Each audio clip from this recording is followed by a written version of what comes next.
চট্টগ্রাম শহরের সড়কের পাশের ময়লার ভাগাড়ের দুর্গন্ধে অতিষ্ঠ পথচারীরা অন্যত্র সরিয়ে নেয়ার দাবি তাদের। এই বিষয়ে আরো জানাতে আমাদের সাথে যুক্ত হচ্ছেন সহকর্মী AKM রাজিম। রাজিম, ভোগান্তি লাঘবে সিটি কর্পোরেশন কোনো ব্যবস্থা নিচ্ছে কিনা জানাবেন। কার্যালয়ের সামনে যে ময়লার ভাগাড় রয়েছে সেটি নিয়ে কিন্তু সাধারণ মানুষের সহ নেতাকর্মীদের মাঝে খুব বাড়ছে। আমরা একটু কথা বলবো নগর বিএনপির সাবেক সদস্য সচিব আবুল হাশিম বকর। আপনি একটু বলতেন যে নগর বিএনপির কার্যালয়ের সামনে কিন্তু এই ময়লার টিকুটা আওয়ামী লীগের আমরা একজন কাউন্সিলর দিয়েছিলেন, এখন পর্যন্ত কেন সেটি সরানো যাচ্ছে না? মূলত আসলে তখনকার সময় আপনারা সবাই জানেন এই রাস্তাতেই আমাদের মিটিং এর জন্য অনুমতি দেওয়া হতো। আমরা এই রাস্তায় বড় বড় সমাবেশ গুলো করতাম। তারা এটা একটা সুপরিকল্পিত ভাবে আমাদের ওই যে সমাবেশ গুলোতে বিঘ্ন সৃষ্টি করার জন্য, প্রতিবন্ধকতা সৃষ্টি করার জন্য সুপরিকল্পিত ভাবে এই ডাস্টবিনটা এখানে দেওয়া হয়েছে। এটা একটা বাণিজ্যিক এলাকা, এখানে সব দোকান পাট, ব্যবসা বাণিজ্য, আবাসিক, এই জায়গাটা ডাস্টবিন করার মতো জায়গা না।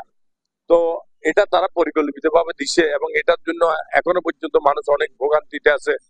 তো এখন পরিবর্তন এসেছে, আমাদের মেয়র সাহেব আছেন ডাক্তার সাদাত হোসেন সাহেব। তো আমি ওনাকে বলবো এবং এই যে যত দ্রুত সম্ভব এই ডাস্টবিনটা এখান থেকে সরিয়ে মানে অন্যত্র নিয়ে যাওয়ার জন্য, এবং এই যে এখানে ব্যবসা বাণিজ্য যারা এখানে আমি ব্যক্তিগতভাবে আর্টিফিশিয়াল ভিতরেও যদি বসি এখান থেকে অনেক সময় গন্ধ লাগে আমাদেরকে, পরিবেশ দূষণ হচ্ছে, এইটার কারণে এটা অন্যত্র সরিয়ে নেবার একটা ব্যবস্থা গ্রহণ যাতে করে, দ্রুত যাতে উনি উদ্যোগ নেয়, আমি আমাদের মেয়র সাহেবকে অনুরোধ জানাবো ব্যক্তিগতভাবে। ধন্যবাদ।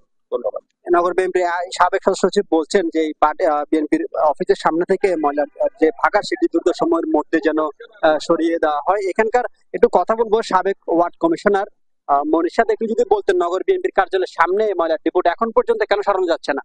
আসলে এটা তো আওয়ামী লীগের একটা সরকারের একটা বহিঃপ্রকাশ। ওরা আমাদের যেহেতু এখানে পার্টি অফিস, আমরা এখানে সমাবেশ গুলো করি, ব্যবসা করে, তো আমাদেরকে একটা বিঘ্ন সৃষ্টি করার জন্য এই কাজগুলো করা হয়েছে। তো আমরা আমাদের বর্তমান আমাদের মেয়র সাদত ভাইকে আমরা অনুরোধ করব যে উনি যেন অতি দ্রুত যথাযথ ব্যবস্থা নিয়ে ডাস্টবিনটা উন্নত সরিয়ে নিয়ে ফেলে।